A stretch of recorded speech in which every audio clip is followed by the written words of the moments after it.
No sé si vimos todavía esto o no lo vimos la vez pasada.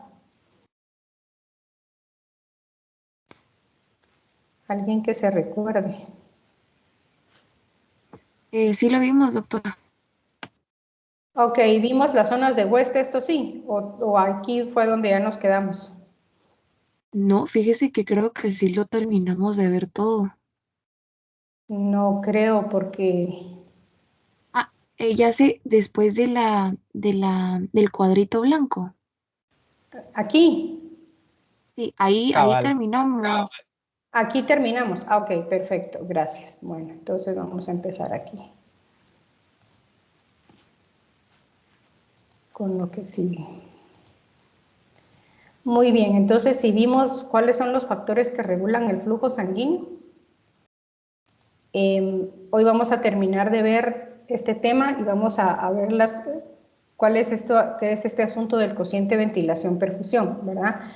Y básicamente aquí está la definición de esto, ¿verdad? Es la tasa entre la ventilación alveolar y la tasa de transferencia de gases o difusión de gases, es decir, la relación que hay entre el flujo y la ventilación, ¿verdad? El flujo sanguíneo y la ventilación en los pulmones. Ahora, este es un cuadrito que tienen en Bernie Levy y que es muy interesante porque aquí están las relaciones ventilación-perfusión y nos habla del volumen en porcentaje que ocupan los ápices de los pulmones versus la base de los pulmones, la ventilación alveolar, el flujo sanguíneo en litros por minuto y luego la relación, ¿verdad? Por eso se los puse en rojo, ¿sí? Entonces, si nos damos cuenta aquí, vemos que la ventilación alveolar en los ápices de los pulmones es de 0.24 litros por minuto, mientras que en las bases es de 0.82 litros por minuto. Entonces, y el flujo sanguíneo es 0.7 litros por minuto a 1.29 litros por minuto, ¿sí? Entonces, más o menos al hacer la división entre ventilación y perfusión les da, digamos ya aproximando aquí, nos da una relación de 3.3. Esto significa que la ventilación supera a la perfusión, ¿sí? Recuérdense que estos alvéolos de aquí arriba están medio llenos, se mantienen medio llenos, la presión alveolar es mayor, mientras que el flujo sanguíneo es intermitente, ¿sí? Entonces, por eso habla de que la presión supera a la perfusión y el BQ es mayor que 1, ¿sí? En cambio, en las bases de los pulmones es al revés, la perfusión supera la ventilación, ¿sí? Y entonces la relación BQ en las bases es menor de 1, ¿ya? Acuérdense que aquí el flujo sanguíneo es constante y la presión alveolar es menor, ¿sí? Entonces, por eso es que el BQ aquí es menor de 1. Y aquí nos da otros datos importantes, ¿verdad? ¿Cuál es la presión de oxígeno en los vértices? ¿Cuál es la presión de oxígeno? Como aquí está más ventilado, ¿verdad? O sea, aquí se mantiene lleno de aire todo el tiempo, mientras que aquí el aire entra y sale, ¿sí? La presión de CO2 aquí es menor, aquí es mayor. La presión de nitrógeno, que casi no varía, varía en relación al cociente respiratorio y en fin, ¿verdad? Estos datos son importantes. Entonces, como ustedes se pueden dar cuenta, en los pulmones la ventilación y la perfusión no son parejas, ¿verdad? Aquí siempre va a haber mayor cantidad de aire metido y aquí el flujo sanguíneo va a ser mayor, ¿verdad? Ahora, recuérdense que aunque aquí se mantenga mayor cantidad de aire metido, el aire nuevo que entra siempre va a ser, el porcentaje de volumen tidal o de volumen corriente que entra aquí arriba es menor que el que entra aquí, porque estos alvéolos ya están medio llenos, en cambio estos están vacíos y entonces estos se llenan con aire nuevo en mayor cantidad que lo que se llenan con aire nuevo en la parte de arriba, ¿sí? Ahora, otra cosa importante es este concepto que se llama diferencia alveolo arterial de oxígeno, ¿sí? Y que se simboliza con estas letras, ¿verdad? AADO2, ¿sí? Recuérdense ustedes que cuando la sangre se oxigena y sale a la vena pulmonar, sale una presión de oxígeno de 100 milímetros de mercurio, 102, dice Bernie Levy, y así se va hasta que se hacen estos cortocircuitos anatómicos, que son de 2 al 3% del gasto cardíaco, ¿verdad?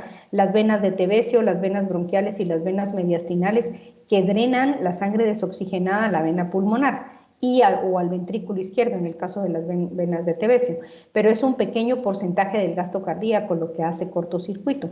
Por lo tanto, vamos a tener un descenso de la presión parcial de oxígeno en la sangre que sale por la aorta, ¿verdad? Ya no sale así en 100 milímetros de mercurio la presión arterial de oxígeno, sino que sale entre 90 y 95. Y esa diferencia o ese gradiente es a lo que se le llama el AADO2, ¿verdad? Que tiene que ser menor de 15 milímetros de mercurio, ¿sí? Y la cosa es que aumenta 3 milímetros de mercurio por cada década después de los 30 años, o sea, a partir de los 30 años en adelante, o sea, 31 años, ¿sí? Ya aumenta el 3 milímetros de mercurio este valor de la diferencia alveolar arterial de oxígeno. ¿Cómo calculamos esta diferencia? Primero tenemos que averiguar la presión alveolar de oxígeno. Se recuerdan que esta fórmula pues ya la vimos, ¿verdad? La presión barométrica se le resta la presión del vapor de agua y esto se tiene que operar también, se le resta la presión de CO2 partido el cociente respiratorio, ¿sí? Entonces ya una vez obtienen ustedes la presión alveolar de oxígeno, a esta presión alveolar de oxígeno le restan la presión arterial de oxígeno y obtienen la diferencia. ¿Cuándo pueden aumentar esta diferencia? Va a aumentar en alteraciones en donde no haya una adecuada oxigenación de la sangre, ¿verdad? Patologías pulmonares o patologías cardiovasculares. Ahí vamos a ver, ¿sí? Bueno, revisemos entonces cuáles van a ser las relaciones ventilación-perfusión. Esta es la normal, ¿verdad? Aquí, para ejemplificar, ponen 2 unidades alveolares, pero lo podríamos, digamos, extrapolar a los 2 pulmones, ¿sí? Entonces, ustedes miran cómo entra la sangre venosa a cada una de estas unidades pulmonares, ¿sí? Y entonces aquí está la presión alveolar de los gases y aquí está la presión venosa de los gases, ¿sí? Entonces, pasan por aquí, pasa por acá la sangre, se oxigena, se satura de oxígeno la sangre, el PCO2, o sea, el CO2 se intercambia también acá, ¿verdad? Y entonces ya tenemos aquí la presión en la vena pulmonar, que va a corresponder luego a la presión. Bueno, acuérdense que no, ¿verdad? La presión en la vena pulmonar va a ser de 102 milímetros de mercurio, o sea, se pone en equilibrio con la presión alveolar, y la PCO2 va a ser de 40 milímetros de mercurio, se pone en equilibrio. Entonces, esto, cuando ya la sangre entre en la vena pulmonar antes de los cortocircuitos, tiene que equilibrarse la presión alveolar con la presión de la vena pulmonar, ¿verdad? Y esta sería, digamos, la relación normal, es decir, va a haber una adecuada oxigenación de la sangre, ¿sí? Pasa adecuadamente la sangre por la membrana alveolo-capilar, se intercambian los gases y entonces ya se oxigena la sangre.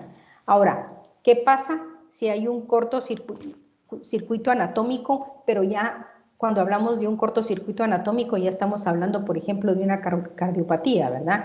Cuando ya una gran proporción de sangre se brinca la oxigenación, ¿sí? Entonces ven ustedes aquí que los pulmones están normales y que la sangre pasa por las unidades pulmonares, pero hay una cantidad de sangre considerable que se va a saltar la oxigenación aquí. Por ejemplo, sobre todo lo vamos a ver en estas comunicaciones que se llaman comunicación de derecha a izquierda.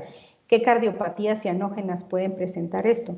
Por ejemplo, la tetralogía de Fallot, ¿verdad? La tetralogía de Fallot es una cardiopatía congénita en la cual hay 4 alteraciones ahí, que es comunicación interventricular, estenosis de la arteria pulmonar, ¿qué otra cosa que me recuerde ahí?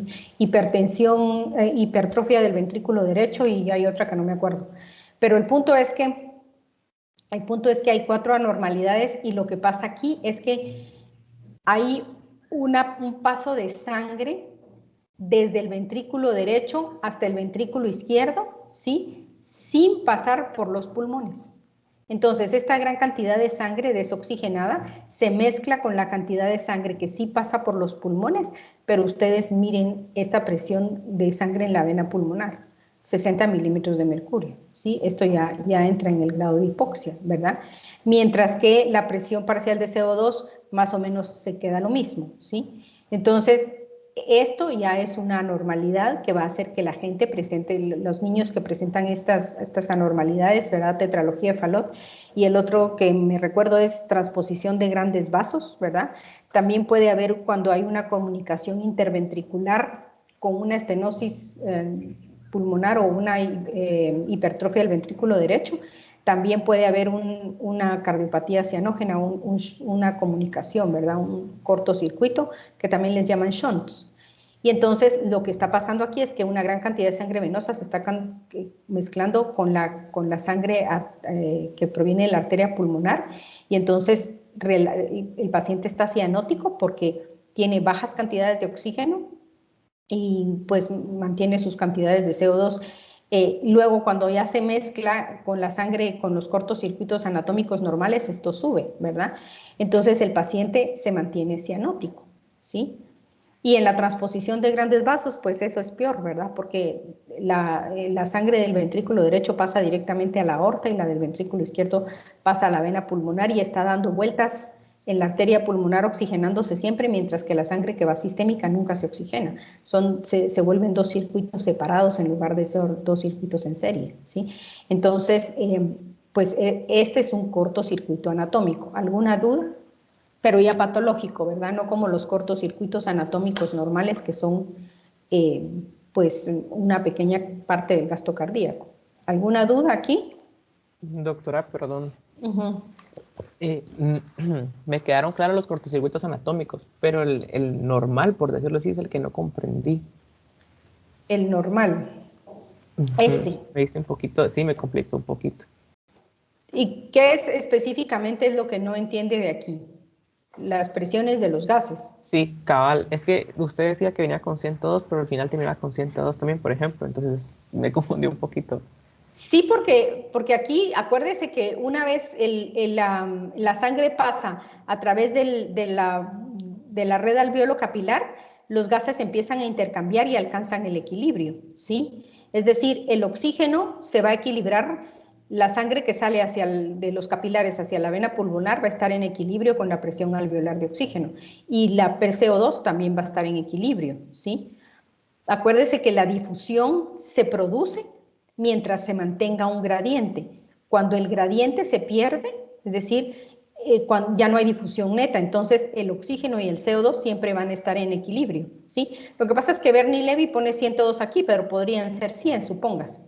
Entonces, la sangre va a salir con 100 milímetros de mercurio de presión de oxígeno, ¿sí? Porque aquí alcanzó 100 milímetros de mercurio, es decir, el aire viene con 150 milímetros de mercurio, pero una vez entra aquí en el alveolo, empieza el intercambio inmediatamente. Por eso baja la presión alveolar de oxígeno y aumenta la presión de CO2. Si se da cuenta aquí, la presión inspirada de CO2 es 0, pero una vez entra aquí, empieza el intercambio. Y entonces, ¿qué es lo que va a pasar? El oxígeno va a empezar a difundir hacia la sangre y el CO2 va a empezar a difundir hacia acá, hasta que los dos alcancen el equilibrio. Y se recuerda que habíamos platicado ya que el oxígeno más o menos se equilibra, se equilibra rapidísimo, pero el oxígeno más o menos se equilibra en el primer tercio, un poquito antes de la mitad de la longitud del capilar pulmonar. Entonces ya se ponen en equilibrio y sale la sangre de los capilares hacia la vena pulmonar a la misma cantidad de oxígeno y de CO2 que hay en el alveolo, ¿sí? No sé si ya... Sí, ya, hoy sí ya. Hoy sí ya, ok, Gracias. perfecto. En cambio aquí, si se dan cuenta, no se va a poder poner en equilibrio, o sea, la sangre que sale de los capilares pulmonares sí va con la misma presión aquí, pero ¿qué pasa? Llega a las cámaras izquierdas del corazón y ahí se encuentra con que se está mezclando con sangre desoxigenada que se brincó los pulmones, ¿verdad? Pasó directamente del ventrículo derecho y de la aurícula derecha hacia las cámaras izquierdas, sin pasar por los pulmones. Entonces, al pasar esta mezcla de la sangre venosa que no pasó por los pulmones con la sangre que viene de la vena pulmonar, se va a producir este bajón, ¿verdad? De oxígeno y este cambio en el CO2, ¿sí? ¿Ok? Y aquí a veces cambia esto del CO2 porque el paciente empieza a hiperventilar, ¿verdad? para tratar de mejorar un poco la oxigenación, empieza a hiperventilar y entonces empieza a exhalar una poca cantidad extra de CO2 y por eso baja un poquito la presión de CO2, ¿sí? Porque si no tendría que aumentar, ¿verdad? ¿Este les queda claro? Muy Sí, bien. doctora, muchas gracias. Muy bien.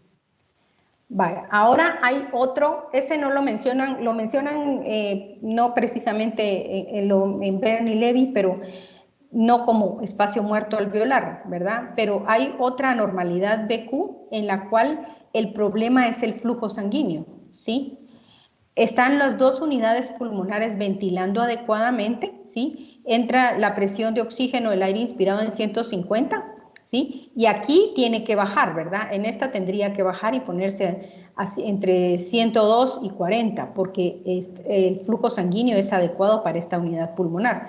Pero en esta unidad pulmonar no hay flujo sanguíneo, ¿sí? Entonces, el aire alveolar siempre se va a quedar, o la presión de oxígeno alveolar siempre se va a quedar en 150 y el CO2 en 0. Lo que estamos diciendo aquí es que aquí no hay intercambio. ¿Por qué no hay intercambio? Porque no hay flujo sanguíneo. A esto se le llama espacio muerto alveolar, ¿sí? Ahora, ¿cuál es el ejemplo o qué alteración podemos poner aquí? Por ejemplo, una embolia pulmonar, ¿verdad? La obstrucción del flujo sanguíneo en un segmento broncopulmonar, que puede ser en un área pequeña o que puede ser en todo un pulmón, por ejemplo, ¿sí? Entonces, esto va a originar una alteración en el intercambio de gases en esta unidad, ¿ya? ¿Esta está comprendida también? Sí, doctora. Ok, bueno, ahora veamos un cortocircuito que le llaman fisiológico, ¿verdad? No sé ni por qué le pusieron cortocircuito fisiológico, en realidad yo solo le pondría cortocircuito nada más acá. En esta unidad pulmonar lo que nos están ilustrando es que el flujo sanguíneo es adecuado, una de las unidades pulmonares sí tiene las vías aéreas abiertas, ¿verdad? Y está entrando la ventilación aquí, pero aquí hay una obstrucción, ¿sí? Por ejemplo, un cuerpo extraño, un tapón de moco, y entonces, ¿qué es lo que pasa? Pasa que aquí vemos cómo entra la presión inspirada de oxígeno y la presión inspirada de CO2 en 150, ¿sí? Aquí no entra, aquí se quedó un poco de aire atrapado anteriormente, pero ya no entró más aire nuevo, mientras que si se dan cuenta ustedes aquí, esta está ensanchada, ¿sí? ¿Por qué? Porque como aquí no estamos ventilando, entonces esta empieza a dejar entrar más cantidad de aire, ¿sí? Aquí viene la presión venosa en los capilares a 28 de oxígeno y 46 aquí, y aquí se queda lo mismo. Mientras que aquí aumenta la presión de oxígeno porque entra solo en este lado, mientras que la PCO2 baja, es decir, el paciente aquí está aumentando su ventilación, ¿sí? Entonces, ¿qué es lo que va a pasar en estos casos? Va a pasar que como solo una unidad pulmonar está ventilando, ¿sí? Entonces, o digamos, aquí podríamos ilustrar solo un pulmón entero está obstruido, solo este pulmón está funcionando. Entonces, ¿qué va a pasar? El intercambio de gases no va a ser adecuado. Va a haber una hipoxia, una baja concentración de oxígeno acá y una baja concentración de CO2. ¿Por qué una baja concentración de CO2? Porque aquí están hiperventilando el paciente, ¿sí? Y entonces cuando el paciente está hiperventilando, baja la concentración de CO2, está exhalando más CO2 y está tratando de meter más oxígeno para mejorar esto. Ahora, ¿esto por qué no mejora? Esto no mejora porque hay un pulmón entero que no está funcionando, ¿verdad? Ahora, pasa una cosa, por ejemplo, cuando hay tapones de moco o cuando hay cuerpos extraños, no van a tapar todo un pulmón entero, ¿verdad? Sino que los cuerpos extraños o los tapones de moco se van a alojar en segmentos broncopulmonares. Entonces vamos a tener un segmento broncopulmonar aquí hiperventilando y otro segmento broncopulmonar aquí que no está ventilando. Ahora, acabamos de ver o recién vimos la semana pasada cuál es el principal factor regulador del flujo sanguíneo. ¿Se recuerdan cuál es el principal factor regulador del flujo sanguíneo en los segmentos broncopulmonares? El principal mecanismo activo de regulación del flujo.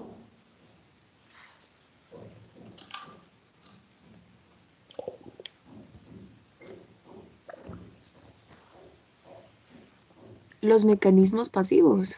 No, esos no son los principales. Sí son importantes, pero no son los principales. Hay otro que es importantísimo. La presión de oxígeno. La presión alveolar de oxígeno. Entonces, después de un tiempo de que está obstruido un segmento broncopulmonar y no ventila y bajan las presiones de oxígeno, lo que va a pasar aquí es que este segmento va a producir vasoconstricción. Porque un paciente con obstrucción de moco, solo que la telectasia sea muy masiva, ¿verdad? Así se llaman estas obstrucciones de las vías aéreas que producen colapso pulmonar o colapso de algunos segmentos broncopulmonares. Lo que va a pasar aquí es que se va a producir vasoconstricción, ¿sí? Entonces, al producirse vasoconstricción, el flujo sanguíneo va a derivar a los segmentos broncopulmonares que sí están bien ventilados. Y entonces esto, digamos, estas presiones que ven aquí van a pasar momentáneamente al principio de la obstrucción. Después, con el tiempo, van a mejorar un poco, ¿verdad? Pero no van a mejorar tanto y al paciente se le puede poner oxígeno y van a mejorar ligeramente un poquito más, ¿verdad? Hasta no caer en situaciones de hipoxia, porque estos van a sufrir vasoconstricción. Es decir, ¿para qué vamos a estar irrigando un alveolo que no está oxigenando nada? Entonces, mejor vámonos e irriguemos los que sí están funcionando, ¿sí? ¿Ya? Hasta el momento en que se pueda quitar la obstrucción bronquial. Por ejemplo, si es un cuerpo extraño, pues se hace una broncoscopía, ¿verdad? Primero se le hace una placa de rayos al paciente para tratar de ubicar dónde está la obstrucción y luego se hace una broncoscopía y entonces se extrae el cuerpo extraño. Si son tapones de moco, por ejemplo, ¿sí? Entonces, en este caso, lo que se le da al paciente es terapia respiratoria, ¿sí? Se le dan fluidificantes del moco y se le dan terapia respiratoria, golpecitos en la espalda y voltear en diferentes posiciones para que con la tos el paciente pueda ir expectorando estos tapones de moco. Y si no, pues también se desobstruye con una broncoscopía, ¿verdad? Pero el punto es que aquí el paciente, lo que va a ocurrir momentáneamente va a ser esto. Después va a haber vasoconstricción aquí y este alveolo que no está ventilando va a dejar de recibir flujo sanguíneo y el flujo sanguíneo va a derivar a los sitios en donde sí hay ventilación, ¿verdad? ¿Dudas? Doctora, yo Doctora, tengo... A ver, ¿quién me habló primero? creo que fui yo. Dígame su nombre. Gaby, A tengo ver, una Gaby. pregunta. Es que empieza con una presión de oxígeno de 150 y he visto que disminuye cuando ya está en el alveolo. Sí, siempre pasa eso. Siempre pasa eso porque acuérdese que aquí la presión inspirada de oxígeno, digamos que estamos a nivel del mar, ¿verdad? Siempre se toman como digamos, para ejemplificar lo que está a nivel del mar. Entra a, ¿qué? 160 milímetros de mercurio. Se humidifica el aire, ¿verdad? Se le agrega vapor de agua y esto diluye un poco todos los demás gases y entonces esta es la presión inspirada de oxígeno, o sea, el aire que usted mete va a tener 150 milímetros de presión, pero una vez llega al alveolo, ¿sí? Si regresamos y vemos el BQ normal, ¿sí? Una vez llega al alveolo, el aire nuevo que entra inmediatamente se empieza a intercambiar con el oxígeno, o sea, el oxígeno que entró aquí a 150 empieza inmediatamente a pasar a las venas hacia los capilares pulmonares. Por eso es que empieza a bajar aquí en el alveolo. Entra a 150, pero nomás entró, empieza a entrar en los capilares de una vez. Entonces eso hace bajar la presión alveolar de oxígeno, ¿sí? Y usted se da cuenta, entra en cero de CO2 y el CO2 inmediatamente empieza a meterse en el alveolo. Por eso está en 40, ¿sí? Estas presiones cambian al entrar al alveolo porque inmediatamente entra el oxígeno, se empieza a intercambiar y el CO2 empieza a intercambiarse del capilar para acá. Por eso es que cambia, ¿sí?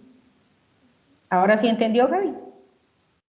Sí, ahora ya entendí. Entonces ese sería como el punto de equilibrio, ya no puede bajar más de presión. No, ya no puede bajar más porque una vez el oxígeno se intercambió, digamos, viene a 150 y aquí viene a 40. Entonces, una vez empieza el oxígeno a pasar para acá, cuando ya llega a 100 aquí, ya se equilibró. y sale a 100 acá, ¿verdad? O sea, se alcanzan 100 en el capilar y 100 en el alveolo y ya se va la sangre totalmente oxigenada. Y se alcanzan, digamos, disminuye de 46 que viene aquí, disminuye a 40 y también entra, cuando ya llega a 40 en el alveolo, llega a 40 en el capilar pulmonar, ya deja de haber difusión neta, ¿sí? Y entonces ya están en equilibrio y quiere decir que ya la difusión de gases fue eficiente, ¿verdad? ¿Ok? Ah, Y de así acuerdo. se va. Ahora, siempre recuérdese que estos valores van a variar, sobre todo la presión de oxígeno, cuando entran en las cámaras izquierdas, por los cortocircuitos anatómicos normales que tenemos, ¿verdad? Entonces ahí ya baja la PO2 de 100, por ejemplo, entre 90 y 95, ¿sí? Ahí baja, pero es por los cortocircuitos anatómicos que ya dijimos, ¿sí? Pues no, los normales, no los anormales, ¿sí? ¿Quién más me iba a preguntar otra cosa? Sí, Que doctora, Gaby habló. yo Sí, tenía una dígame. duda, Ajá. porque ya hablamos, ¿verdad?, de que como al no estar, o sea, el flujo sanguíneo, al ver que no, que hay un alveolo que está obstruido, entonces Ujú. dice, bueno, esto no me sirve, estoy gastándome, ¿verdad? Entonces se Ajá. redirecciona debido a la vasoconstricción. Ajá. Pero mi duda es, como sabemos de que uno no expira todo el aire, pues, sino que siempre queda un como residuo, ¿no? Ujú, exacto. Entonces, ese aire que queda en ese alveolo, a pesar de que no está siendo como perfundido, no causa ningún daño o complicaciones. El aire que queda, el volumen residual o la capacidad residual funcional que nunca sacamos, dice usted. Ajá, y bueno, especialmente en ese alveolito, ¿verdad? Que está obstruido, como ni siquiera estando No, perfundido. no, porque entonces este alveolito que está perfundido y que sí está ventilado empieza a funcionar como que si fuera uno normal, ¿verdad? Lo único es que, como usted mira aquí, lo que pasa es que la gente, o sea, cuando bajan nuestras presiones de oxígeno a tanto, ¿verdad? Es percibido uno, que es lo que vamos a platicar cuando terminemos este tema, hay sensores, ¿verdad? De las presiones parciales de oxígeno, tanto en el cerebro como en la periferia. ¿Se recuerda dónde están los baroreceptores? En los cuerpos carotídeos y el callado de la aorta. Ahí tenemos quimioreceptores que van a percibir la presión de oxígeno de la sangre arterial. Y los sensores de presión de oxígeno, de presión de CO2 y pH que están en la médula oblonga, en el bulbo raquídeo. Entonces, inmediatamente van a percibir que hay una disminución de la presión de CO2 y un aumento de la presión disminución de presión de oxígeno y aumento de la presión de CO2.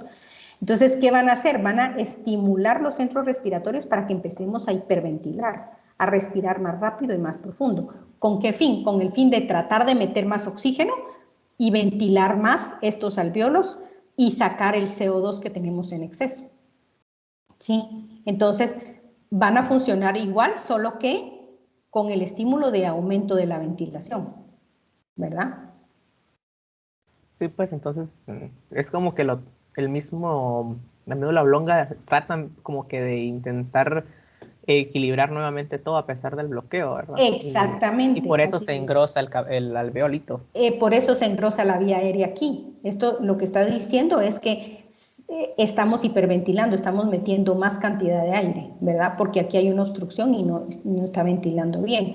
Digamos, esto se puede compensar muy bien cuando solo es un segmento broncopulmonar, o sea, cuando es un área no muy grande del pulmón que está obstruida. Si es un área muy grande del pulmón que está obstruida, digamos, hay radiografías, si usted se mete al internet, al Google y pone ahí atelectasia y en las imágenes le van a salir un montón de imágenes de radiografías con todo un pulmón blanco, o sea, todo un pulmón está obstruido, no está respirando el paciente por ese pulmón, o medio pulmón blanco, ¿verdad? Eso implica, porque los pulmones en la radiografía se miran negros por el aire, ¿verdad?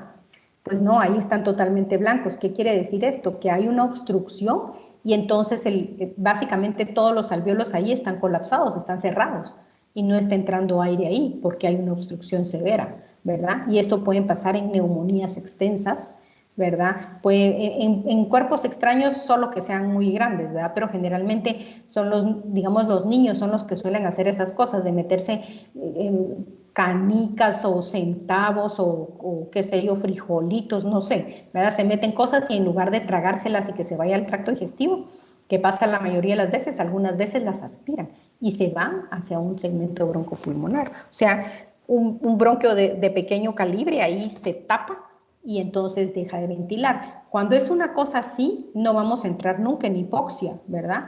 Porque entonces al principio sí va a haber un poco de disminución del intercambio y vamos a entrar en algo que se llama hipoxemia, va a bajar la presión de oxígeno, pero como luego ocurre vasoconstricción, entonces empieza a ser más irrigado y mejor ventilado los alvéolos que sí están libres y entonces la presión de oxígeno se intenta compensar un poco. Lógicamente no llega como que si estuvieran todos los segmentos broncopulmonares funcionando, pero no llega al grado de la hipoxia, ¿verdad? ¿Okay? Ahora, si es todo un pulmón o la mitad de un pulmón, sí podemos tener valores de hipoxia a nivel de los gases arteriales, ¿verdad? Esto pasa mucho, por ejemplo, en los pacientes que tienen síndrome de insuficiencia respiratoria aguda, cuando por alguna sepsis generalizada o una neumonía muy extensa dejan de producir surfactante. Entonces los alvéolos se colapsan, ahí sí los alvéolos se colapsan y ocurre esto, una telectasia, ¿verdad? ¿Preguntas?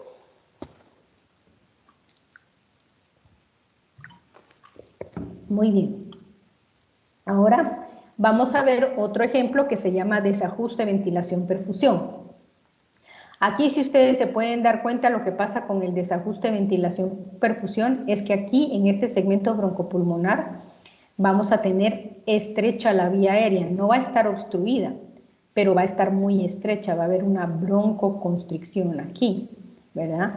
Y entonces, ¿qué es lo que pasa? Lo que pasa es que no va a haber un adecuado intercambio de gases aquí. En primer lugar, no entra suficiente aire nuevo y entonces la presión no alcanza los valores que alcanzan normalmente de 100, 102, ¿verdad? Sino que se queda en 77 milímetros de mercurio la presión alveolar de oxígeno y la presión de CO2 se queda alta. ¿Por qué se queda alta? Porque esta vía está estrecha y no puede salir adecuadamente el CO2, es decir, está ventilando muy poco este segmento, mientras que el segmento que está libre está ventilando más, ¿sí? Entonces aquí alcanza mayores valores de oxígeno de lo normal e hiperventila, ¿verdad? Saca CO2 más de lo normal. Y entonces ustedes se pueden dar cuenta que las presiones en la vena pulmonar están hipoxémicas, es decir, sí va a haber una baja concentración de oxígeno, pero no menos de 80, ¿sí? Y el CO2 va a estar un poquito más elevado, ¿por qué? Porque hay una mezcla de la sangre que no fue adecuadamente oxigenada aquí, pero están más o menos parejos, ¿verdad? Ahora, a esto se le llama hipoventilación. Por ejemplo, puede haber un segmento broncopulmonar que está parcialmente obstruido por edema de la mucosa o por exceso de producción de moco en un segmento. Ahora, ¿dónde vamos a ver este desajuste BQ? Pero aquí lamentablemente sí va a ser en todos los pulmones, ¿sí? Vamos a ver este desajuste BQ en un paciente que tiene broncoconstricción, un paciente asmático o un paciente que tiene que es hiperreactor bronquial, ¿verdad? Que tiene broncoespasmo, no tan severo como el del asma, pero que también tiene broncoespasmo, que básicamente son pacientes alérgicos, ¿verdad? Los pacientes asmáticos o hiperreactores bronquiales son pacientes que tienen algún tipo de hipersensibilidad en sus bronquios que hace que haya alergenos que les producen broncoespasmo, ¿verdad? En asmáticos, por ejemplo, la aspirina, casi todos los antiinflamatorios no esteroides, pero principalmente la aspirina, el polen de algunas plantas, ¿verdad? El polvo, la humedad, cuestiones así, algunos contaminantes, por ejemplo, cuando uno inhala humo, ¿verdad? O algún otro irritante como podría ser lo que tienen los gases lacrimógenos, ¿sí? Entonces se va a producir una broncoconstricción generalizada en todos los pulmones, entonces en todos los pulmones va a ocurrir esto, ¿sí? Y entonces aquí sí podemos llegar a tener, si ocurre en todos los pulmones, sí podemos llegar a tener valores de hipoxia, ¿ya? Entonces este desajuste BQ, uno de los segmentos está hipoventilado, ¿sí? Y otro de los segmentos está hiperventilado o está normal, ¿ya? ¿Qué otra cosa nos puede producir hipoventilación? Aparte de un broncoespasmo, por ejemplo, una anormalidad de la musculatura de los músculos respiratorios, ¿sí? que no se logren contraer bien el diafragma, por ejemplo en la miastenia gravis, ¿verdad? En el Guillain-Barré, en todas estas enfermedades que puedan producir alteración del músculo esquelético, debilidad del músculo esquelético, parálisis del músculo esquelético, entonces eso nos va a producir una hipoventilación porque el diafragma ya no se va a contraer, ¿verdad? ¿Alguna duda con esta normalidad?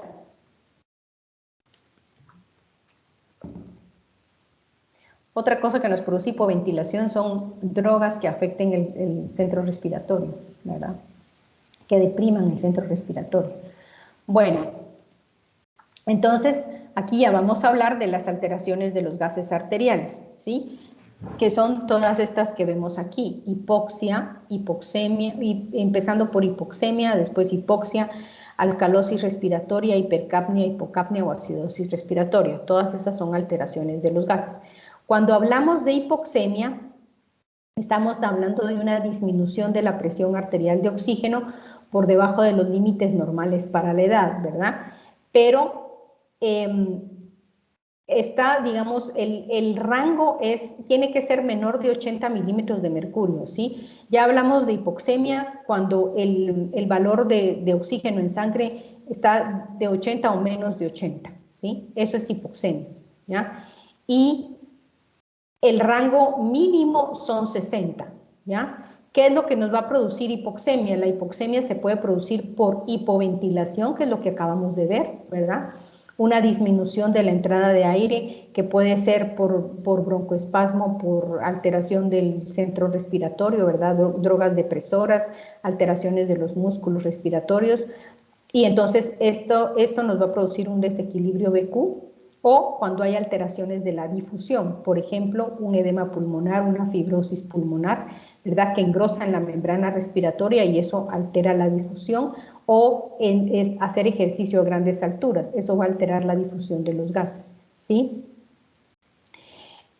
Luego, ¿qué es lo que otra de las cosas que nos puede producir hipoxemia? Es la disminución de la PO2 del aire inspirado. Es decir, cuando estamos a grandes alturas, aunque estemos sin hacer ejercicio, ¿sí? Eso sí nos puede producir hipoxemia. Por eso los que se van a escalar montañas muy altas, llega un momento en que necesitan oxígeno, porque la disminución de la PO2 es tan grande que además de hipoxemia ya nos puede dar hipoxia. Entonces, hipoxemia es, acuérdense, valores entre 80 y 60 milímetros de mercurio de presión parcial de oxígeno en los gases arteriales. Ahora, de ahí puede ocurrir hipoxia, ¿verdad? La hipoxia se va a producir cuando las presiones parciales de CO2 sean menores de 60 milímetros de mercurio. Aquí todavía podemos entregarle gas adecuado a los tejidos. Cuando ya la presión parcial de oxígeno está en 60 milímetros de mercurio, ya estamos hablando de que hay una hipoxia porque ya la entrega de oxígeno a los tejidos se ve comprometida, ¿sí?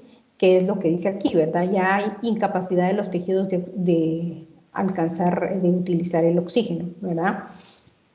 Ahora, acuérdense ustedes que también está la saturación, que es lo que medimos ahora con esto del COVID, ¿verdad?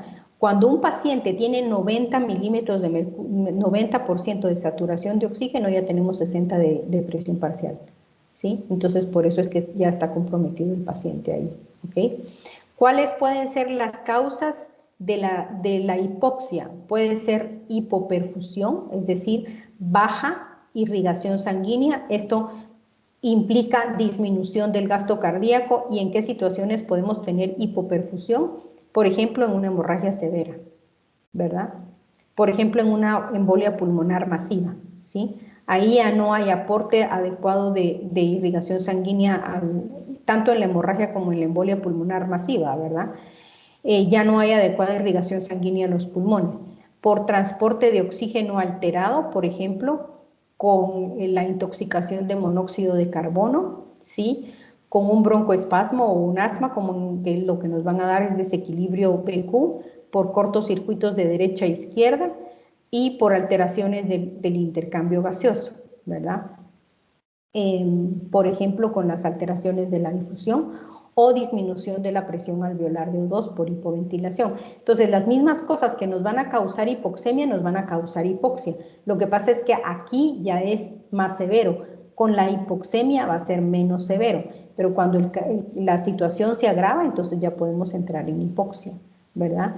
Por ejemplo, un desajuste BQ, si no está muy severo el broncoespasmo nos va a dar hipoxemia, pero si es muy severo el broncoespasmo nos va a dar hipoxia, ¿sí?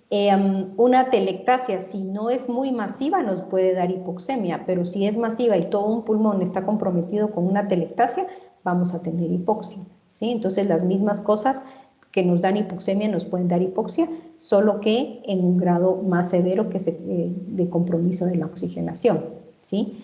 Ahora, con estas dos alteraciones, hipoxia y hipoxemia, se pueden combinar estas hipercapnia, ¿verdad? Generalmente se combinan, ¿sí? Hipercapnia es exceso de CO2, ¿sí? Más de 40 más menos 2 milímetros de mercurio, es decir, entre 40 y 42 milímetros de mercurio, más de 42 milímetros de mercurio, y esto se va a producir cuando hay hipoventilación o hipoperfusión y se asocia generalmente con la hipoxia, ¿verdad? No tanto con la hipoxemia, tanto más que con la hipoxia.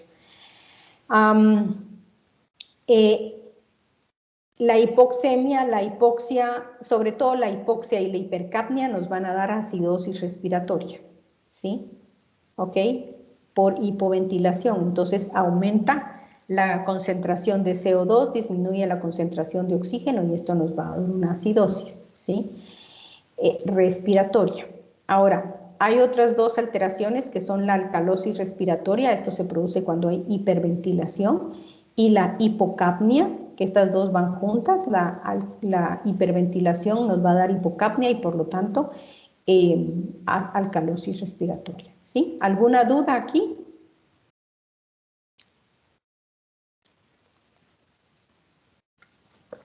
Muy bien. ¿Cuál iba con la hipocapnia? La hipocapnia va con alcalosis respiratoria. Ah, de acuerdo. Gracias. De nada. ¿Otra pregunta? Muy bien, aquí hay un cuadrito donde están ilustradas causas de hipoxia, ¿verdad? Disminución del gasto cardíaco por disminución del flujo, hipoxemia, ¿verdad? La hipoxemia, como les digo, es la primera fase para entrar en la hipoxia. Hay disminución de la presión arterial de oxígeno, hay disminución de la saturación de hemoglobina con oxígeno, hay disminución del contenido. Se recuerdan que el contenido son mililitros por 100 mililitros de oxígeno por mililitros de sangre, ¿verdad? En la anemia, si la anemia es muy severa, ¿verdad? Tenemos tal cantidad de descenso de la hemoglobina, por ejemplo, 6 o 5 gramos de hemoglobina, esto ya nos puede producir hipoxia, ¿sí? Porque nos disminuye el contenido de oxígeno por intoxicación por monóxido de carbono o por intoxicación con cianuro, ¿verdad? Con eso se muere la gente. Y entonces podemos clasificar la hipoxia en diferentes tipos, ¿sí? La hipoxia hipóxica, ¿sí? Que es básicamente por alteraciones respiratorias principalmente, ¿verdad? Y aquí están enumeradas el cortocircuito anatómico o fisiológico, la disminución de la fracción inspirada de oxígeno, el desajuste BQ, anormalidades de la difusión e hipoventilación. Todos estos nos van a dar una hipoxia hipóxica, ¿sí? Básicamente son trastornos respiratorios o de oxigenación.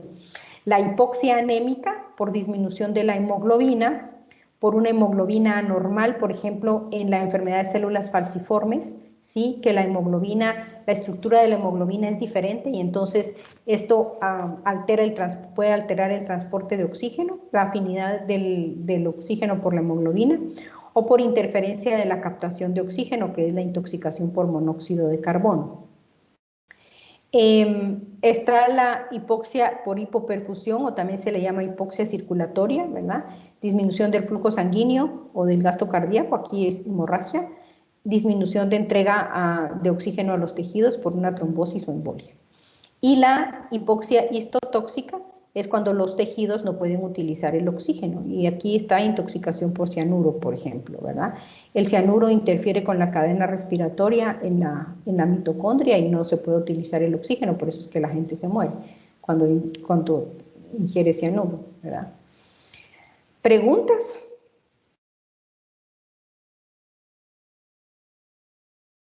Doctora, Ujú. en este caso de la hipoxia histotóxica, ahí ya también podemos, bueno, sí, bueno, yo creo que depende de las presiones, pero entonces ahí ya también se vería involucrada, me imagino yo, ¿verdad? Que sería más como crítica o severa. Entonces, tal vez estaría llegando a una no, hipoxemia es antes que la hipoxia, ¿verdad? Hipoxemia, pero mire, lo que pasa en el caso del cianuro, y todo aquel que toma cianuro se muere, le he de decir, es mortal, ¿sí? Usted no sé si a ustedes les gusta la historia de la Segunda Guerra Mundial, pero todos los prisioneros, bueno, no todos los prisioneros nazis, yo no me recuerdo quién fue, creo que fue Hermann Göring, el que era el jefe de la Fuerza Aérea Alemana.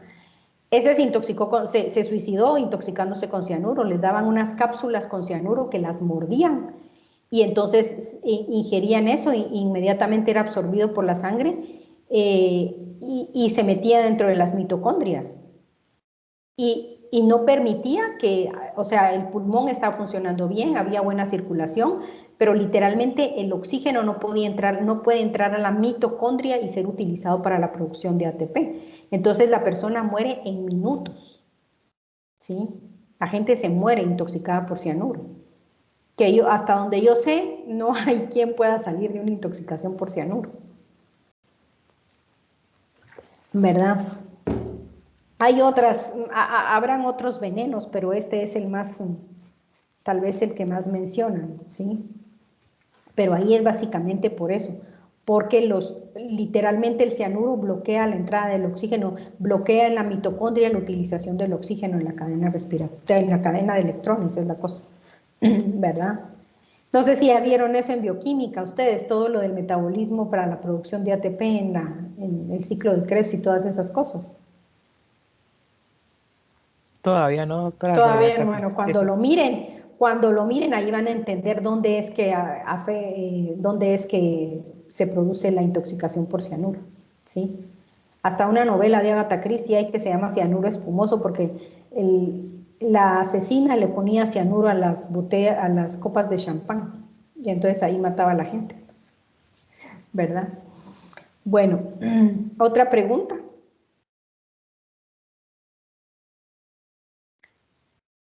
Muy bien. Bueno, aquí hay un cuadrito que esto está también ahí en Bernie Levy, en donde este cuadrito nos ayuda a distinguir cómo, o más bien sí nos ayuda a distinguir cuál puede ser la causa de la hipoxia hipóxica, ¿sí? Entonces, ustedes pueden ver por aquí, por ejemplo, qué pasa en un shunt anatómico, en un cortocircuito anatómico, como una cardiopatía. Está disminuida la PO2, está aumentado la diferencia alveolar antelar de oxígeno y ustedes le dan al paciente oxígeno al 100% y el paciente no tiene un cambio significativo. ¿Por qué no tiene un cambio significativo el paciente aquí? ¿Alguien me puede decir? ¿Por qué no funciona darle oxígeno a un paciente que tiene, por ejemplo, una cardiopatía cianógena? Porque el oxígeno igual no va a llegar a la sangre. Exactamente, ¿verdad? Simple y sencillamente esa sangre no está pasando por los pulmones, de nada sirve estarle dando oxígeno. Aquí el tratamiento de estos pacientes es hacerles una cirugía que corrija su anormalidad, ¿verdad? Eso es lo que se hace. En un shunt fisiológico, ¿verdad? La respuesta sí puede haber un poco de mejoría, pero está disminuida la respuesta al oxígeno. ¿Por qué razón? Porque igual hay un área de los pulmones que está obstruida y no le está entrando el oxígeno suplementario, ¿verdad? Si es un área pequeña, pues va a haber una mejoría, pero esta mejoría no va a ser la esperada. En cambio, por ejemplo, en una disminución de la fracción inspirada de oxígeno, que esto es lo que pasa a grandes alturas, aquí está disminuida la presión arterial de oxígeno, pero el cociente alveolo arterial de oxígeno está normal. ¿Por qué creen ustedes que hay un cociente normal alveolo arterial de oxígeno? ¿Qué es lo que pasa cuando uno sube a grandes alturas? ¿Qué es lo que pasa con los pulmones? Y ahí lo decía cabalmente en el libro. Reclutamiento. ¿o no? Eso pasa en el ejercicio. A ver, regresemos. ¿Qué pasa cuando hay una baja concentración de oxígeno alveolar? ¿Qué pasa con el flujo? Perdón. No, o sea, ¿qué pasa con el flujo sanguíneo cuando hay bajas concentraciones de oxígeno alveolar?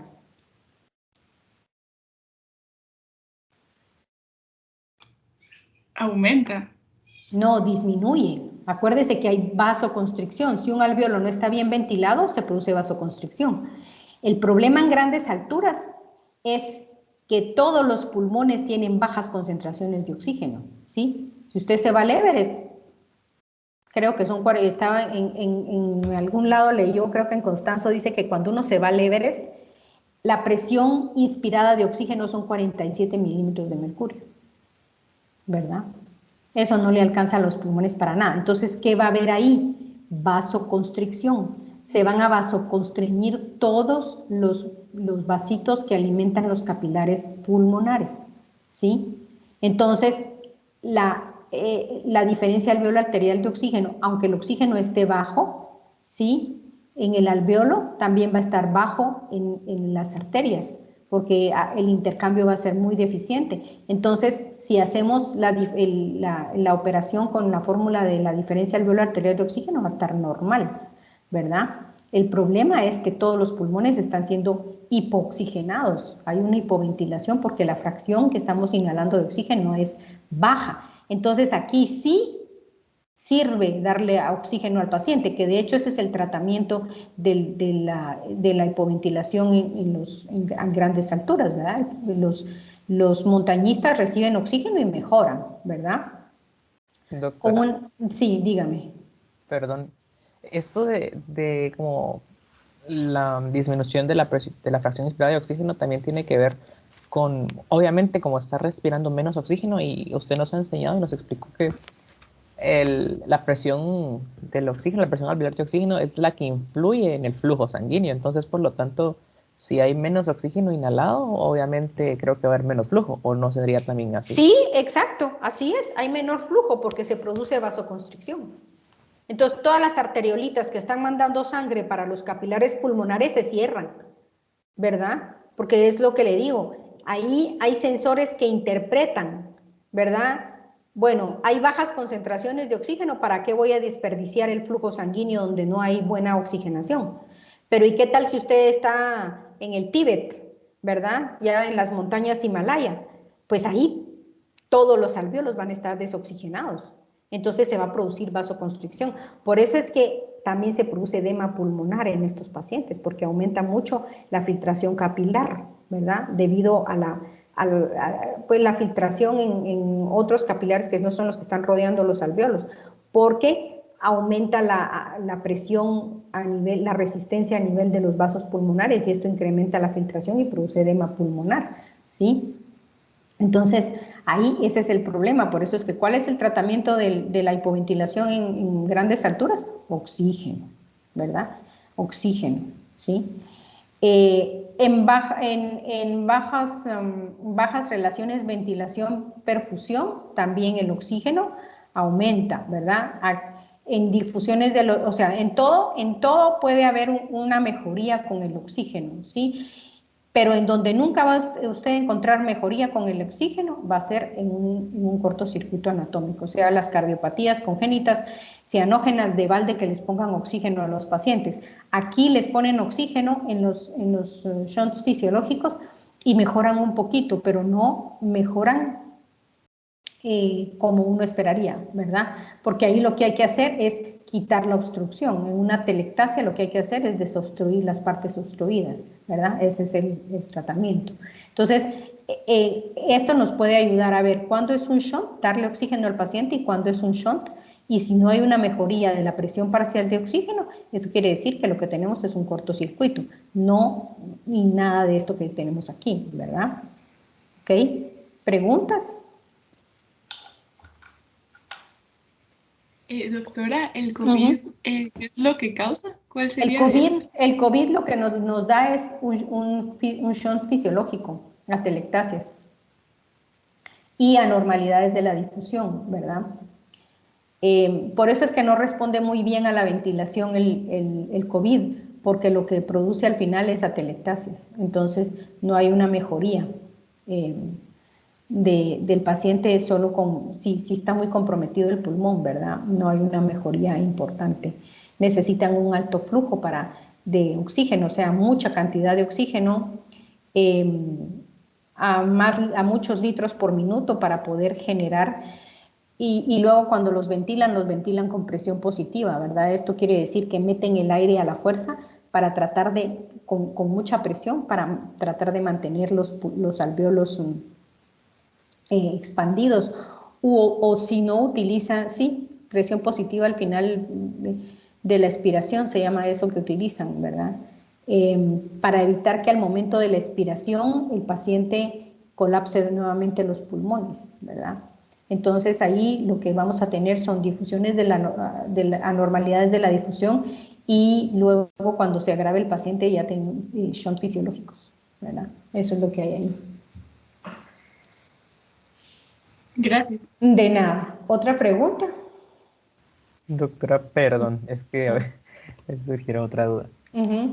Por ejemplo, con los pacientes que tienen, bueno, fibrosis pulmonar en este caso, que hay daño como en la membrana alveolo-capilar, en este caso también si le agregamos oxígeno tampoco va a haber una respuesta significante. Bien, sí va a haber un poco de una mejoría en la respuesta, porque aquí lo que tenemos es esto, anormalidades de la difusión, ¿sí?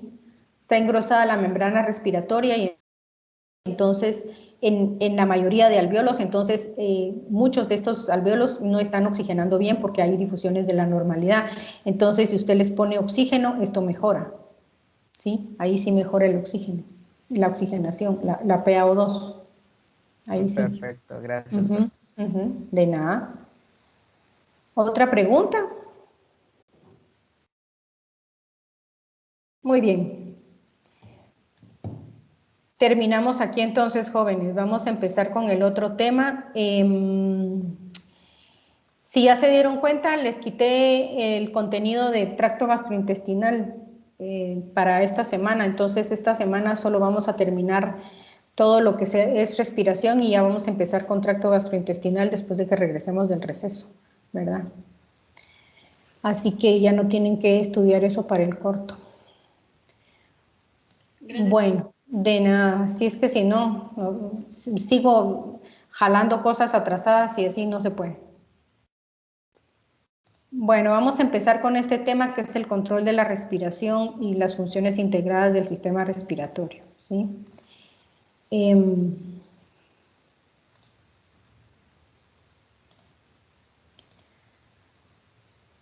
Ok, antes de empezar a hablar del control de la respiración, vamos a referirnos al centro respiratorio, ¿sí?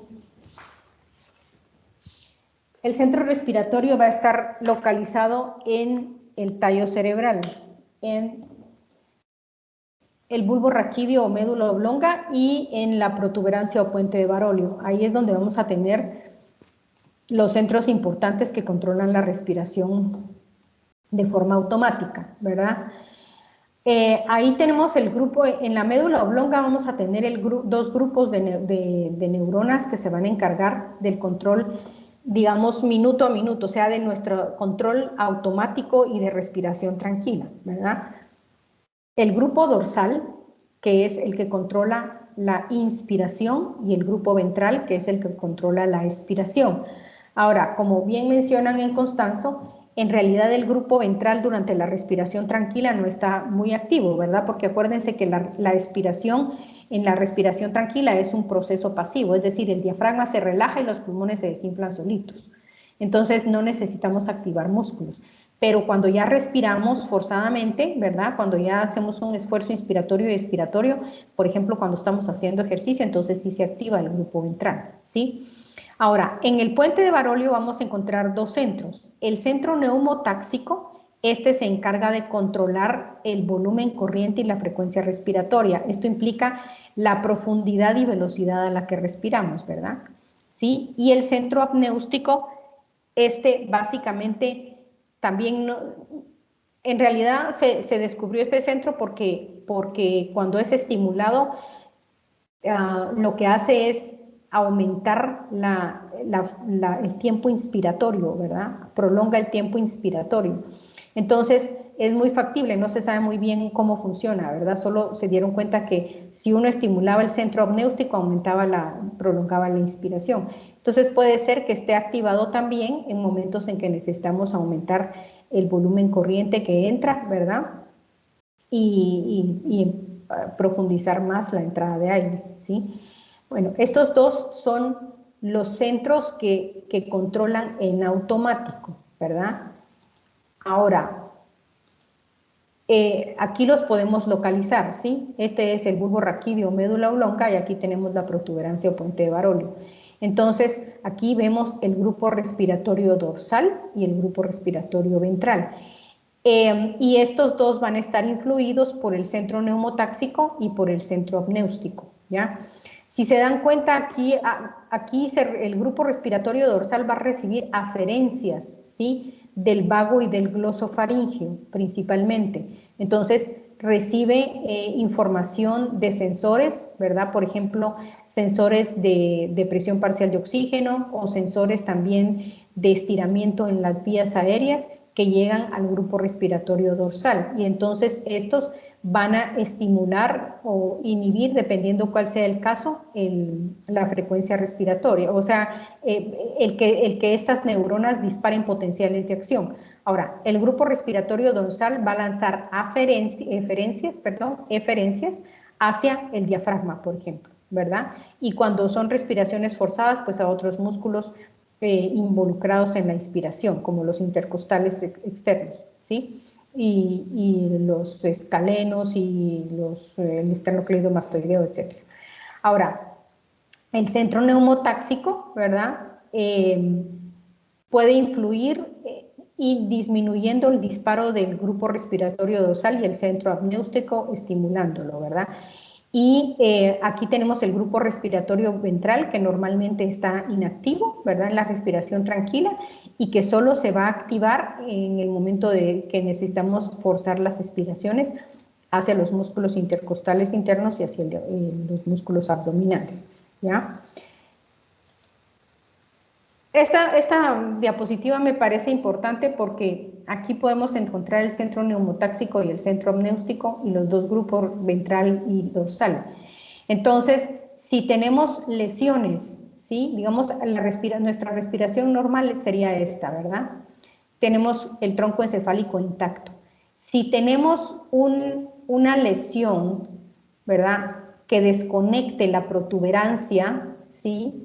Que solo deje conectado del bulbo raquídeo para abajo, que desconecte la protuberancia, vamos a tener una respiración de forma irregular, ¿sí? Continua pero irregular, porque recuérdense que el centro neumotáxico como que le diera un estímulo inhibitorio al grupo respiratorio dorsal para disminuir la profundidad de las respiraciones, ¿verdad? Normales, ¿sí? Y entonces, pero sí se mantiene la respiración regular. Ahora, si tenemos una lesión que produzca una sección por debajo del bulbo raquídeo, entonces el paciente va a necesitar una ventilación asistida, ¿sí? ¿Por qué? Porque va a desconectar los dos centros que estimulan los músculos inspiratorios, ¿ya? Ahora, nuestra respiración tranquila es automática, es involuntaria. Sin embargo, nosotros podemos modificar nuestro patrón respiratorio a voluntad, ¿sí? Y además, nuestra respiración automática puede recibir influencias de centros superiores, ¿verdad? Del encéfalo, que van a modificar nuestra frecuencia respiratoria, ¿sí? Entonces, ¿qué otras cosas pueden influir en el tallo cerebral para modificar la respiración normal? Pensamientos conscientes o inconscientes, ¿sí? Nuestro estado emocional y cuando estamos en anticipación del ejercicio o de cualquier tipo de ejercicio. Entonces, aquí digamos con pensamientos conscientes o inconscientes o el estado emocional, por ejemplo, estamos teniendo pesadillas o pensamos en algo que nos pone nerviosos o que nos pone alterado nuestro estado emocional, entonces esto va a alterar nuestra frecuencia respiratoria, ¿sí? Van a ir señales desde el sistema límbico, ¿sí? O de la corteza cerebral hacia el tallo cerebral y van a hacer que se acelere nuestra frecuencia respiratoria y aumente la profundidad de las respiraciones. Lo mismo cuando empezamos con la anticipación del ejercicio, como cuando estamos haciendo el calentamiento antes de hacer ejercicios, ¿verdad? Mecanosensores que están en nuestras articulaciones y en nuestros músculos envían señales hacia nuestra corteza cerebral y de ahí van hacia el centro respiratorio para que empecemos a acelerar nuestras respiraciones en anticipación a el aumento del consumo de oxígeno que se va a dar durante el ejercicio. Ahora, cuando nosotros se nos da la regalada gana, que queremos respirar más lento o menos lento o queremos detener nuestra respiración, entonces las señales hacia los músculos de la respiración se van a ir directamente de la corteza por el tracto corticoespinal hacia las neuronas de la médula espinal que controlan los músculos respiratorios, ¿sí? Hacia las neuronas motoras directamente y se va a brincar todo el tallo cerebral. Entonces, si ustedes ahorita quieren empezar a hiperventilar, simple y sencillamente la corteza cerebral anula el tallo y se va directamente por el tracto corticoespinal hasta las neuronas que controlan el diafragma y ustedes empiezan a hiperventilar, ¿verdad? Si quieren. Y, por ejemplo, cuando nos vamos a sumergir debajo del agua, ¿sí? Empezamos a hiperventilar primero y de ahí hacemos apnea, detenemos la respiración, ¿verdad? Y entonces, igual, una vía nerviosa que viaja por el tracto corticoespinal va a hacer conexión con neuronas inhibidoras que van a inhibir los disparos hacia el diafragma para que nosotros no respiremos mientras estamos bajo el agua. Ahora, obviamente, los sensores químicos que tenemos en el mismo tallo cerebral o en la periferia van a mandar señales cuando las presiones de oxígeno y de CO2 se vuelvan diferentes, ¿verdad? Por ejemplo, cuando haya hipercapnia o cuando empiece a haber hipoxia, entonces van a generar señales que van a sobrepasar cualquier señal de la corteza cerebral, ¿sí? Entonces, por ejemplo, cuando ya no aguantamos, digamos, cuando ya necesitamos respirar y estamos sumergidos, nos salimos del agua e inhalamos. ¿Por qué? Porque se volvió más poderosa la señal de la médula que la señal de la vía nerviosa voluntaria, ¿sí? ¿Preguntas? Muy bien. Ok, aquí están todas las señales que llegan hasta el centro respiratorio medular, ¿verdad? O sea, de la médula oblonga y que van a influir en nuestro ciclo respiratorio.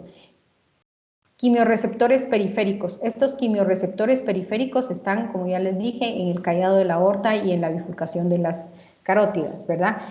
El quimiorreceptor de la bifurcación de las carótidas va a percibir oxígeno y pH, ¿sí? Mientras que el de la aorta es principalmente para el oxígeno. El CO2 no es tan importante en estos sensores, ¿sí? El quimiorreceptor central, que está vecino al grupo respiratorio dorsal, ¿sí? Este va a percibir cambios en el pH, pero a través del aumento o disminución del CO2, ¿verdad? Luego también y va a estimular el centro respiratorio o inhibirlo dependiendo del pH, ¿verdad? Luego tenemos receptores de estiramiento. Estos receptores de estiramiento van a regular nuestro centro inspiratorio, es decir, si los receptores de estiramiento le mandan una señal de que ya se estiraron el tejido pulmonar lo suficiente, desconecta este grupo, ¿verdad? Hace que las neuronas dejen de disparar. Y también los receptores que les decía que están en los músculos y las articulaciones, ¿sí? El centro apnéustico generalmente tiene un estímulo excitatorio, mientras que el centro neumotáxico un estímulo inhibitorio. Y de aquí el centro respiratorio del grupo dorsal va a estimular el diafragma a través de una rama del vago que se llama nervio frénico, ¿sí? Ese es el nervio del diafragma, el nervio que inerva el diafragma, ¿ya? Ahora, ¿cómo hacen los quimiorreceptores para poder estimular el centro respiratorio a través del pH? Entonces, aquí nos ponen un esquema muy bonito, ¿verdad? Que es muy fácil de entender, ¿sí? Aquí tenemos un capilar cerebral y aquí tenemos la barrera hematoencefálica, ¿sí? Aquí tenemos ya el tejido intersticial del bulbo raquídeo y el líquido cefalorraquídeo que lo baña con la barrera de sangre líquido cefalorraquídeo. Entonces, esta barrera hematoencefálica no permite que entre el ácido carbónico ni el bicarbonato sobre todo, ¿verdad? Es impermeable al bicarbonato, pero lo que sí puede entrar al intersticio es el CO2, ¿verdad? Entra el CO2 va a atravesar también la barrera del líquido cefalorraquídeo y entonces aquí el CO2 se va a transformar en ácido carbónico y luego en bicarbonato de hidrógeno, ¿sí? El hidrógeno va a difundir hacia el intersticio, donde están los quimiorreceptores centrales, y estos quimiorreceptores centrales, dependiendo la concentración de iones hidrógeno, esto significa el pH, ¿verdad?, va a producir un estímulo o inhibición del centro respiratorio en el grupo dorsal. Entonces, por ejemplo, si aumenta la concentración de CO2, va a aumentar la concentración de iones hidrógeno que van a difundir hacia los quimiorreceptores. Entonces, esto nos está diciendo que va a haber una acidosis, una disminución del pH.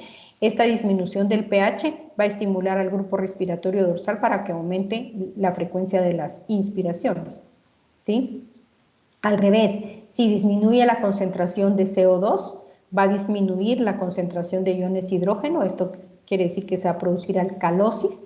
La alcalosis, entonces, va a inhibir el centro respiratorio en el grupo dorsal para que disminuya la frecuencia respiratoria y la profundidad de las inspiraciones, ¿sí? Este con mucho es el más importante, ¿verdad? Es el regulador más importante de la respiración. Y entonces, por eso es que ustedes se dan cuenta que por ahí van a tener alguna pregunta. ¿Cuál es el principal regulador de la frecuencia respiratoria? No son ni los quimiorreceptores periféricos ni nada, es el CO2 a través de los quimiorreceptores. No es ni el oxígeno siquiera, ¿verdad? No son ni las concentraciones de oxígeno, porque los quimiosensores periféricos van a generar señales intensas cuando ya vayamos llegando a la hipoxia.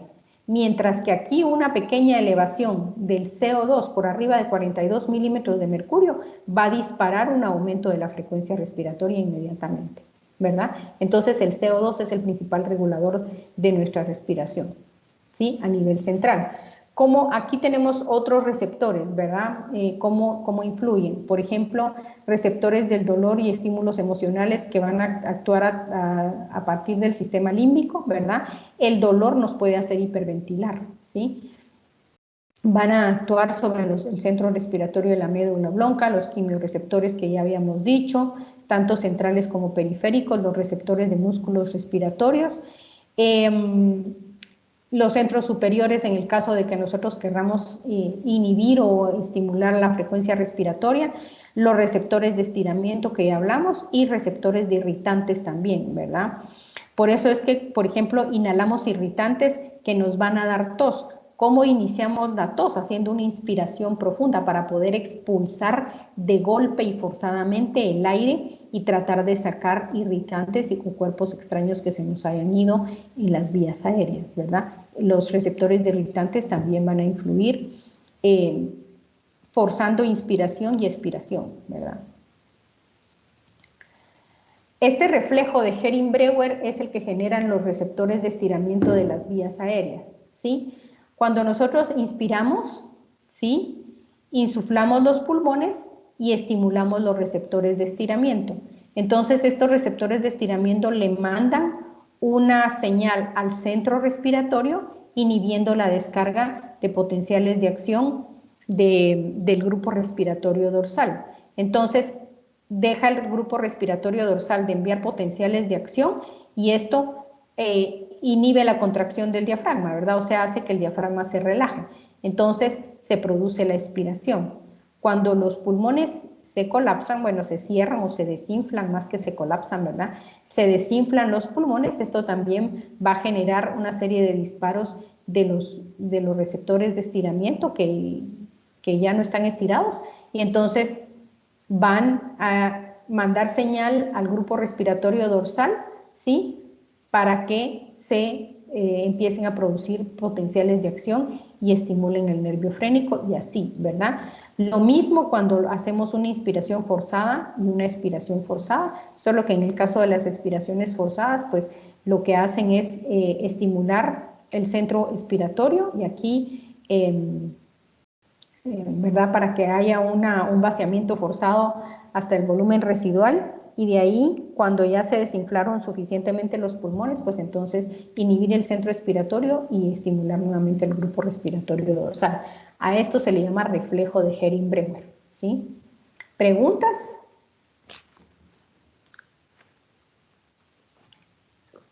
Bueno, ¿qué otras cosas pueden influir en nuestro centro respiratorio? Aquí ya, pues, estos son todas las cosas que hemos hablado, solo les puse en cuadritos rojos algunas situaciones, drogas, ¿verdad?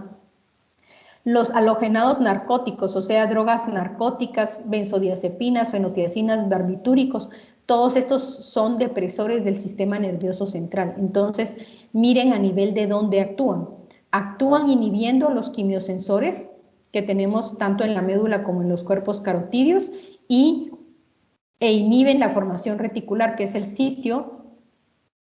No solo producen sedación, ¿verdad? Y nos duermen, sino que también inhiben el centro respiratorio, ¿verdad? Por eso es que consumir en exceso estas drogas nos pueden producir la muerte, ¿verdad? Si nos sobrepasamos, si hay una sobredosis de narcóticos o de estas drogas, entonces depresoras del sistema nervioso central, pues se puede morir la gente, ¿verdad? Simple y sencillamente el centro respiratorio deja de funcionar. Cuando nos dan anestesia general, nos ponen narcóticos halogenados, ¿sí? Y entonces por eso los anestesiólogos nos tienen que intubar y tienen que ventilar al paciente de forma mecánica. La maquinita de anestesia generalmente tiene una bombita automática que está ventilando normalmente al paciente, ¿verdad? Porque ponen halogenados para producir, estos son de aquí, ¿verdad? Ponen halogenados para inhibir el centro respiratorio, pues más que todo las eferencias del centro respiratorio, ¿verdad? Es decir, inhibir el disparo del grupo respiratorio dorsal hacia los músculos de la respiración, ¿sí? Y entonces paralizan el diafragma, ¿sí? ¿Ok? El dolor, el estrés y la vigilia, ¿sí? Van eso ya lo habíamos platicado, a influir en la actividad neural de la formación reticular y modificar el patrón respiratorio del tallo cerebral. Por eso es que cuando estamos dormidos nuestra frecuencia respiratoria disminuye, ¿verdad? ¿Por qué? Porque estamos durmiendo, ¿verdad? La formación reticular está mandando señales inhibitorias a muchos centros, desconecta nuestra corteza cerebral y disminuye, hace que disminuya la tasa de disparos del centro respiratorio, ¿verdad? Entonces, por eso es que en sueño profundo, en fase 4, en el sueño profundo, la frecuencia respiratoria disminuye. Luego, cuando estamos soñando, ¿verdad? Hay una activación nuevamente de la formación reticular, solo que desconectado de la conciencia y del sistema motor, y entonces por eso nuestra respiración, dependiendo de lo que estemos soñando, se vuelve irregular, ¿verdad? Aumenta, disminuye, ¿sí? ¿Preguntas? Bueno, vamos a revisar algunas actividades integradoras del sistema respiratorio. Hay varias situaciones aquí que nos ponen como ejemplo, ¿sí? Por ejemplo, el ejercicio, cómo se integran todas las funciones del aparato respiratorio y circulatorio para poder aumentar la ventilación alveolar. Y entonces lo tienen en este cuadrito que tienen en su libro, ¿verdad? Cuando estamos haciendo ejercicio, vamos a aumentar el consumo de oxígeno y la producción de CO2. Estos dos estímulos van a producir un aumento de la ventilación, ¿sí? Y entonces, ¿por qué? Para poder aumentar la cantidad de oxígeno que necesitamos en nuestro sistema muscular que está consumiendo más y para eliminar el exceso de CO2 que se va a producir, ¿verdad? Este aumento de la ventilación, ¿qué es lo que va a producir? Se va a hacer que, a pesar del aumento del consumo y del aumento de la producción de CO2, no haya cambios importantes en la presión arterial de oxígeno, en la presión arterial de CO2, y solo si estamos haciendo ejercicio extenuante se va a producir un descenso del pH. Pero esto se va a producir porque el músculo está produciendo ácido láctico, ¿verdad? Y entonces esto va a producir un poco de acidosis, pero no importante, ¿verdad? ¿Qué va a pasar en la presión venosa de CO2? Si va a aumentar, ¿verdad? ¿Por qué va a aumentar la presión venosa de CO2? Porque está recogiendo más CO2 de los tejidos musculares que están haciendo ejercicio. Sin embargo, como está produciéndose aumento de la ventilación, entonces la presión arterial de CO2 no va a cambiar, ¿verdad? Se va a mantener estable, ¿sí? ¿Qué va a pasar con el flujo pulmonar? El flujo pulmonar, como aumenta el gasto cardíaco, y se recuerdan que el gasto derecho es igual que el gasto izquierdo, entonces si el gasto cardíaco aumenta 7 litros por minuto, son 7 litros por minuto que tienen que pasar por los pulmones, ¿verdad? Acuérdense que la vasculatura pulmonar es más distensible, entonces puede albergar mayor cantidad de sangre sin generar aumentos en la presión. Esto implica que va a haber un aumento del flujo sanguíneo pulmonar y que el cociente BQ va a ser igual, o sea, se va a igualar en los pulmones. En este momento se pierde la zona 2 y la zona 3 que normalmente tenemos sin ejercicio y todo se convierte en zona 3, ¿verdad? ¿Por qué? Porque también aumenta la presión sistólica del flujo sanguíneo y entonces eso hace que aumente la presión arterial y la presión venosa en la circulación en los ápices de los pulmones. Por lo tanto, se va a volver similar a como está la zona 3, ¿verdad? Esto hace que disminuya el espacio muerto fisiológico. Recuérdense que el espacio muerto fisiológico es donde hay zonas del pulmón, que es los ápices de los pulmones, ¿verdad?, que no están suficientemente irrigados y que reciben menos volumen, menos cantidad de aire del volumen corriente.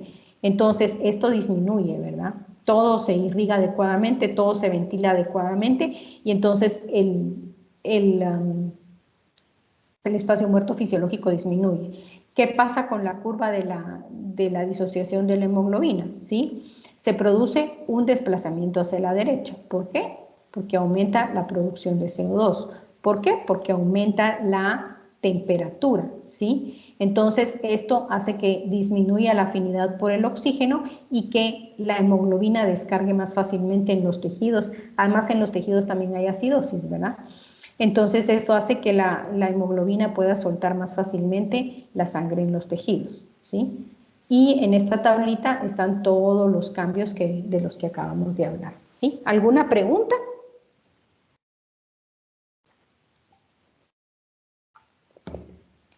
Muy bien. Ok, aquí tenemos una gráfica, esta la saqué de Wheaton, en donde podemos ver qué es lo que pasa con la ventilación durante un ejercicio extenuante de corta duración, ¿sí? Entonces ustedes pueden ver aquí la PCO2 arterial, que es principalmente la que gobierna la ventilación, ¿verdad? Y aquí la ventilación alveolar. Aquí estamos estables. Aquí empieza a aumentar el ejercicio. Cuando empieza a producirse el ejercicio, acordémonos que a veces el ejercicio extenuante empieza de forma intenso, ¿verdad?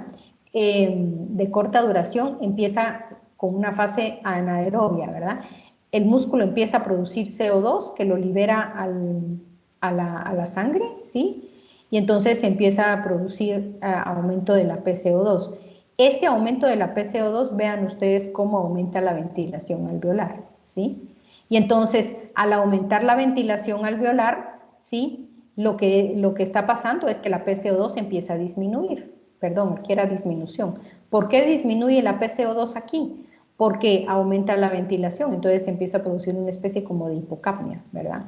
Acá, aumento máximo de la ventilación, disminución de la PCO2. Y entonces, ¿qué empieza a pasar aquí? La PCO2 empieza a regresar a sus valores normales. Eso hace que hay un breve momento en que la ventilación empieza a descender. Conforme empieza a producirse aumento de la PCO2 aquí, empieza a aumentar otra vez nuevamente la ventilación acá. Al aumentar la ventilación acá, la PCO2 se vuelve a restablecer y se mantienen la ventilación elevada y la PCO2 normal. Terminamos el ejercicio, disminuye la ventilación, ¿verdad? Ligeramente. Al disminuir la ventilación se produce un aumento de la PCO2 arterial, ¿sí? Por esta disminución de la ventilación. Y entonces nuevamente aumenta la ventilación, que es en el proceso de recuperación. Esto vuelve a hacer bajar los niveles de PCO2, esto es en la fase de recuperación. Conforme va disminuyendo la ventilación, ¿sí? Se va restableciendo el valor normal de la PCO2.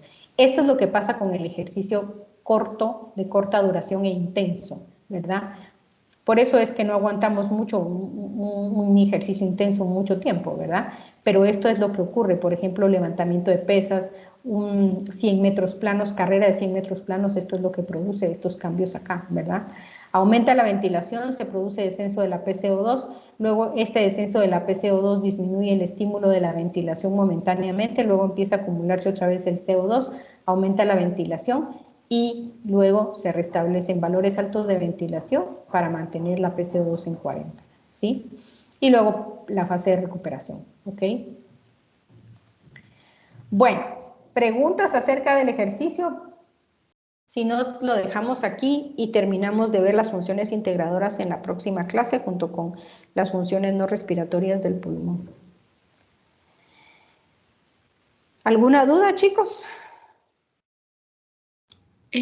Para un ejercicio que no sea corto, sería la gráfica más recta en las dos. Sí, para un ejercicio que fuera prolongado. Sí, que fuera prolongado. Entonces, siempre empezaríamos hiperventilando un poquito, porque acuérdese de la anticipación, ¿verdad? Y entonces aquí se mantendría más tiempo esto que vemos acá. Esto se mantendría durante más tiempo en el ejercicio prolongado, ¿sí?